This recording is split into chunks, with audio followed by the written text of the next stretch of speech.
Hello दोस्तों, स्वागत है आपका अपने चैनल एपेक्स अकेडमी वन पर। जैसा कि हम लोग पार्ट 6 हल कर चुके थे, अब पार्ट 7 हल करेंगे, जो कि इसके बाद एक पार्ट और आएगा, वो लास्ट होगा। मतलब कि मॉडल पेपर 1 ख़त्म हो जाएगा, फिर हम लोग मॉडल पेपर 2 हल करेंगे। ठीक है, आइए देखते हैं क्वेश्चन क्या लिखा है। जैसे पहला क्वेश्चन है, डाई एथिल ईथर के विरचन मतलब होता है बनाना। क्या होता है? बनाना होता है। इसकी कितनी विधियां लिखनी है? 2 विधियां लिखनी है। ठीक है, आइए देख लेते हैं कैसे बनता है 2 विधियां। जिसे पहले हम लोग लिखते हैं एथिल अल्कोहल। ठीक है, और सल्फ्यूरिक अम्ल लिया जाता है। टेम्परेचर होता है 100 से 110 डिग्री सेंटीग्रेड। जब इसे क्रिया करवाते हैं तो यहाँ से बनता है, यहाँ से आ जाता है आपका C2H5 आ जाता है, और यहाँ से एक H निकल जाता है, और यहाँ क्या बना लेगा? जल बना लेगा ये वाला। और जो बचेगा फिर जोड़ देंगे। बचे क्या हमारा?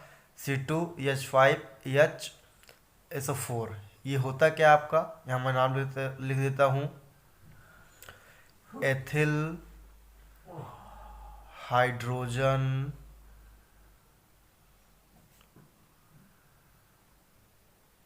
सल्फेट। क्या होगा? एथिल हाइड्रोजन सल्फेट होता है। अब देखो, इसे हम दोबारा करेंगे, क्योंकि एक बार में प्राप्त नहीं होता है, तो दोबारा हल करेंगे इसी को। यहाँ इसको ले लिया जाएगा, एथिल हाइड्रोजन सल्फेट को। तो क्या हो जाएगा? देखिए, पुनः हम किससे करेंगे इसको? एथिल अल्कोहल से कराएंगे क्रिया। तो क्या हो जाएगा? ये अब देखिए, यहाँ से हमें C2H5 मिल जाएगा, और यहाँ से OC2H5 मिल जाएगा। ठीक है, तो यहाँ मिल जाएगा हमें C2H5O और C2H5, और यहाँ से आपका ये H यहाँ आ जाएगा। तो कितना हो जाएगा? H और H मिल के H2SO4, जो कि हमें प्राप्त हो जाएगा क्या? हमारा डाई एथिल ईथर मिल जाएगा, और सल्फ्यूरिक आपको यहाँ पास कांस्टेंट आ जाएगा। जो पहले मिलाया गया था वही हमारा फिर से आ गया है। ठीक है, आइए अब दूसरा देखते हैं, क्योंकि 2 बार का है बनाने के लिए, तो हम लोग 2 बार देखेंगे। यहाँ पास एक बार हम बना लिए हैं सोडियम एथॉक्साइड से। सूत्र क्या होता है? C2H5ONA होता है। और यहाँ लिया गया है एथिल आयोडाइड लिया गया है, एथिल आयोडाइड ले लिया गया है। अब देखो यहाँ से क्या हो जाएगा? यहाँ C2H5 लिया जाएगा, और यहाँ से C2H5O लिया जाएगा, और यहाँ से निकल जाए आपका Na निकल जाएगा। क्या बन जाएगा? सोडियम आयोडाइड बन जाएगा। और यहाँ से क्या बन जाएगा आपका? C2H5, और यहाँ से C2H5OH बन जाएगा, जो क्या होगा? डाई एथिल ईथर होगा, और यहाँ सोडियम आयोडाइड होगा। ठीक है, तो हमारा डाई एथिल ईथर बन गया, हमें यही बनाना भी था। तो ये हमारा पहला क्वेश्चन कंप्लीट हो गया है। अब हम लोग दूसरा क्वेश्चन देखेंगे। आइए देखते हैं दूसरा क्वेश्चन कह क्या रहा है। देखिए, कह क्या रहा है ये, एथेनॉल अर्थात एथिल अल्कोहल बनाने की औद्योगिक विधियां बताइए। तो इसमें सबसे महत्वपूर्ण क्वेश्चन क्या आता है कि सीरे से एथिल अल्कोहल बनाने की विधियां हैं। आइए चेक कर लेते हैं। एथिल अल्कोहल का औद्योगिक निर्माण शीरे से किया जाता है। अब शीरा आप जानते हैं, जैसे गन्ना का रस होता है, उसी से इसको बनाया जाता है। इसके निम्न पद होते हैं, कई चरणें होती हैं। देखिए, तो पहला चरण क्या है इसमें? शीरे का किण्वीकरण, मतलब जो शीरा होता है उसको सड़ा कर उसके जो ग्लूकोज फ्रक्टोज हैं उनको तोड़ दिया जाता है। ग्लूकोज फ्रक्टोज को क्या करते हैं? तोड़ दिया जाता है, जिससे कि हमें ग्लूकोज और फ्रक्टोज मिलता है, और कुछ परसेंट उसको दोबारा क्रिया कराने पे हमको एथिल अल्कोहल मिल जाता है। आइए देखते हैं। शीरे को जिसमें 30% शर्करा होती है, उसी में खमीर मिलाकर किण्वीकरण करते हैं। हाँ, और उसके पश्चात एथिल अल्कोहल हमें प्राप्त हो जाता है। मतलब कहने का अर्थ है सिंपल सा कि शीरा लेते हैं और 30% उसमें शर्करा होती है। कितने परसेंट? 30% शर्करा होती है। अब किण्वीकरण करते हैं, किण्वीकरण, तो हमें क्या मिल जाता है? एथिल अल्कोहल मिल जाता है। और सबसे अच्छी बात यह है कि इसमें कितने परसेंट अल्कोहल होता है? सिर्फ और सिर्फ 10% होता है। फिर इसको हम दूसरे स्टेप पे चलेंगे लेकर, जिससे हमें और ज़्यादा प्राप्त हो सके अल्कोहल। तो ये देखिए, ये हमारा चीनी है, शर्करा है, सुक्रोज, कुछ भी कहिए इसे, ठीक है। और जल से क्रिया करवाएंगे। यहाँ इन्वर्टेज एंजाइम होगा और यहाँ ईस्ट होगा। तो किस में बढ़ जाएगा? हमने अभी बताया था ग्लूकोज और फ्रक्टोज में। तो ग्लूकोज बन गया और ये फ्रक्टोज बन गया। पुनः ग्लूकोज को ले सकते हैं हम या फ्रक्टोज को ले सकते हैं, जिससे क्या बन जाएगा? हमारा अल्कोहल बन जाएगा, ठीक है। देखिए C6H12O6 यहाँ ग्लूकोज है, या फिर क्या ले सकते हैं आप? फ्रक्टोज। दो में से कोई एक ले सकते हैं आप, फ्री हैं, फ्रीडम है। जैसे यहाँ ये किसके द्वारा बनता है? तो जाइमेज होता है और ईस्ट होता है, जिसे खमीर बोलते हैं। तो यहाँ क्या बनता है? C2H5OH बनता है और कार्बन डाइऑक्साइड। ये गैस का सिंबल है, ठीक। किसका सिंबल है? गैस का।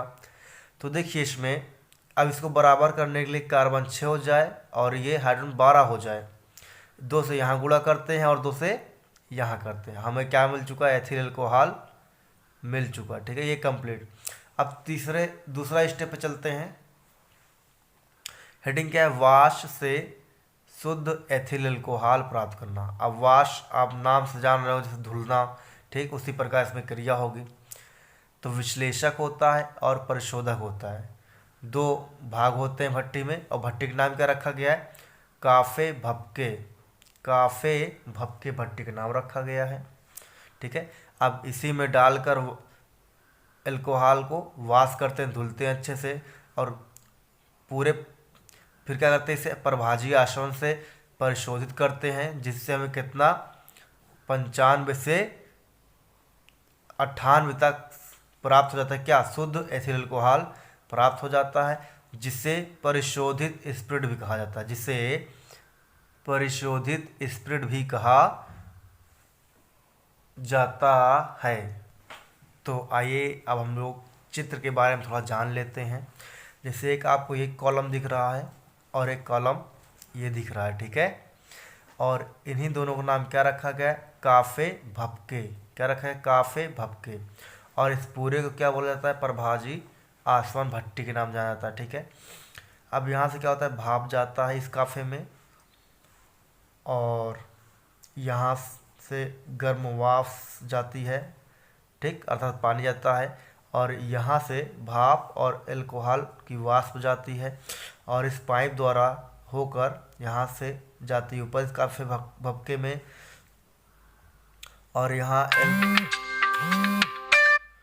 और यहाँ अल्कोहल वाष्प होता है, और इसे बोलते हैं परिशोधक भट्टी बोला जाता है। और यहाँ से वाष्प को अंदर भेजा जाता है। और यहाँ जो होता है अल्कोहल हमारा कितना? 95.6% प्राप्त हो जाता है, और एक ऐसा होता है शुद्ध अल्कोहल होता है, ठीक है। चित्र अच्छे से देख लीजिए, बना भी लीजिएगा, क्योंकि परीक्षा के दृष्टिकोण से ये क्वेश्चन बहुत ही इम्पोर्टेंट है। आइए अब आगे देखते हैं। अब अगला उसी में तीसरा टाइप है कि परिशोधित स्प्रिट का शोधन कैसे करते हैं। तो आइए देखते हैं। देखिए, काफे भपके से प्राप्त तो परिशोधित मतलब जो शुद्ध है उसी को, ठीक है। स्प्रिट शुद्ध नहीं होती है, मतलब जो पहले प्राप्त हुआ शुद्ध बताया, लेकिन थोड़ी सी क्या होती है? अशुद्ध होती है। जैसे यहाँ बता रहा शुद्ध नहीं होती, मतलब थोड़ी से अशुद्ध होती है, मतलब उसमें मिला रहता है क्या क्या? आइए देखिए, ग्लिसरीन, एसिटल्डिहाइड, फ्यूजल तेल होता है। ये अशुद्धियाँ मिली रहती हैं। एक बार फिर सुन लीजिए, यहाँ से वैकल्पिक क्वेश्चन पूछ सकता है आपसे।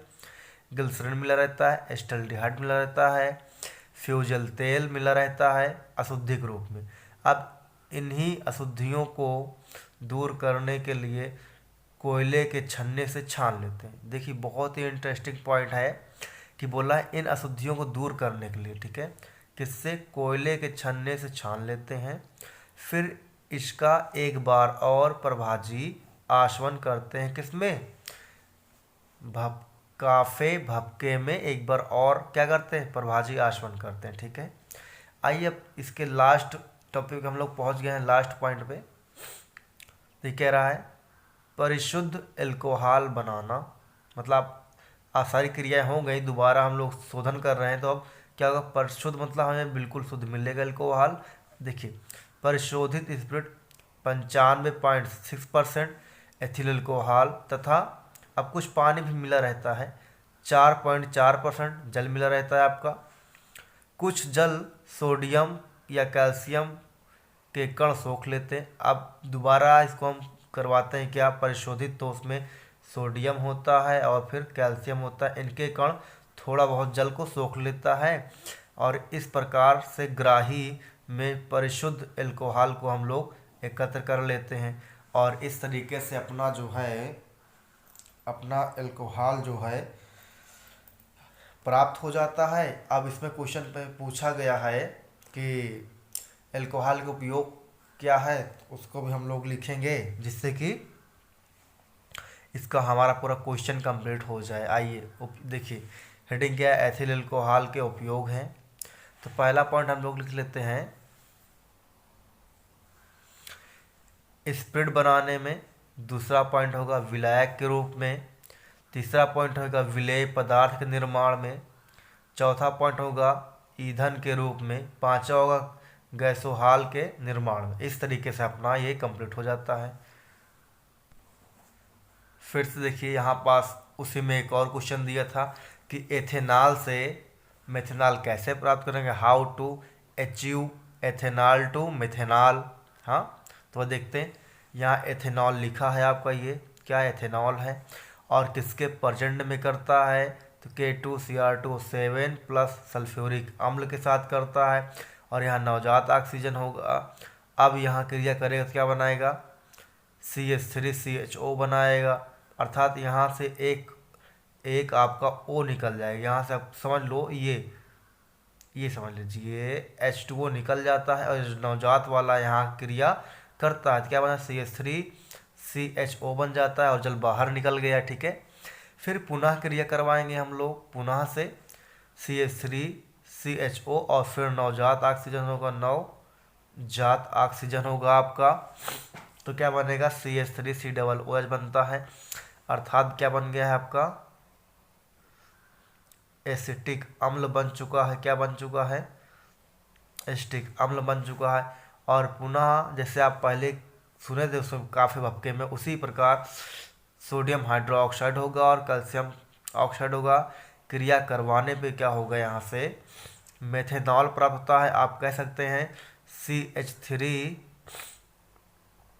और OH यहाँ से आ जाता है, CH3 और OH यहाँ आ जाता है, क्या बनता है, CH3OH बन जाएगा, ठीक है।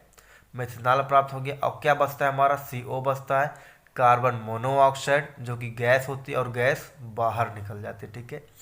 हमने एक सवाल भी लगा दिया है, हमने कहा सवाल भी धीरे धीरे होता रहे क्योंकि थोड़ी वीडियो बड़ी हो जाएगी, चलो कोई बात नहीं है, सवाल हो जाए कम से कम। देखो सवाल में क्या लिखा है, एक प्रथम कोटि की अभिक्रिया का अर्ध आयुकाल यानी T½ 60 मिनट दिया हुआ है, तो कितने समय में अभिक्रिया 90% पूर्ण हो जाएगी। तो देखिए इसका फार्मूला क्या होता है, पहले फार्मूला मैंने यहाँ लिख दिया है, क्या होता है प्रथम कोटि का, तो K बराबर 2.303/T log 10 A/A-x हो जाता है। यहाँ जो दिया अर्ध आयुकाल, ये आपका T होता है, हाँ T अर्थात T भी लिख सकते हो, यहाँ आप T½ लिख सकते हैं, कोई दिक्कत की बात नहीं है, ठीक है। और यहाँ K आप क्या होता है, वेग स्थिरांक होता है, वेग स्थिरांक होता है। अब आप सोच रहे हैं वेग स्थिरांक क्या काम है, जब तक वेग स्थिरांक यहाँ लिखेंगे नहीं आप, के का मान आएगा नहीं, और के का मान आएगा नहीं तो हम क्वेश्चन को हल नहीं कर पाएंगे। तो हम लोग क्वेश्चन को हल नहीं कर पाएंगे, अर्थात फार्मूला होता है के बराबर 0.693 और 2 होता है, और 2 को बहुत से लोग लिखते भी नहीं हैं, तो कितना बन जाता है 0.693 अपॉन टी हाफ बन जाता है। ठीक, अब इसी फार्मूले पे हमने यहाँ मान रख दिया है 0.693 अपॉन 60। अब इसे भाग करेंगे तो कितना आएगा 0.0155 आएगा। ठीक है, और प्रति मिनट आएगा। तो यहाँ से हमें क्या मिल चुका है, वेग स्थिरांक मिल चुका है। अब हमको पूछा कितना टाइम में निकल आएगा, तो यानी हम इसी फार्मूले पर रख देंगे। ठीक है, तो देखिए x हमें x निकालना है, और जब भी हमें x निकालना होता है तो जो परसेंट दिया होता है उसमें हम a से गुणा करा देंगे। हमेशा याद रखिए, हमेशा के लिए ये क्वेश्चन। तो x बराबर 90/100 गुणे a हो जाएगा, तो कितना आ जाएगा 0.9a आ जाएगा, और t हमें निकालना है क्योंकि कितना समय कह रहा है। तो रख दो फार्मूले पे, k बराबर 2.303 अपॉन टी लॉग बेस 10। अब a अपॉन क्या हो जाएगा, a माइनस 0.9 है, ये किसके दर पे आ गया, यहाँ x के दर पे आ गया। ठीक है, अब घट जाएगा तो यहाँ से s a कैंसिल हो जाएगा। ठीक है, और यहाँ एक में से कितना घटेगा 0.9 में से कितना आएगा 0.1 आ जाएगा। ठीक, तो यहाँ 1 आ गया। अब पॉइंट हटेगा, 0 ऊपर बढ़ जाएगा, 10 हो जाएगा। अब देखो log 10 का मान कितना होता है 1, कितना होता है 1। तो यहाँ हमने k का मान रख दिया, किसका मान रख दिया, k का मान रख दिया कितना 0.0155 इंटू अरे इक्वल 2.303 अपॉन टी आ जाएगा इस मान। और फिर इसको हम लोग भाग करेंगे, मतलब ये वाला तिर्यक यहाँ चला जाएगा और ये यहाँ, और ये अपान में आ जाएगा। जब भाग करेंगे तो लगभग कितना आ जाएगा 199.33 आ जाएगा। अब हम लोग नेक्स्ट वीडियो में पढ़ेंगे, लास्ट टॉपिक होगा, और उसके बाद अगला मॉडल पेपर हल करेंगे। ठीक, जय हिंद साथियों।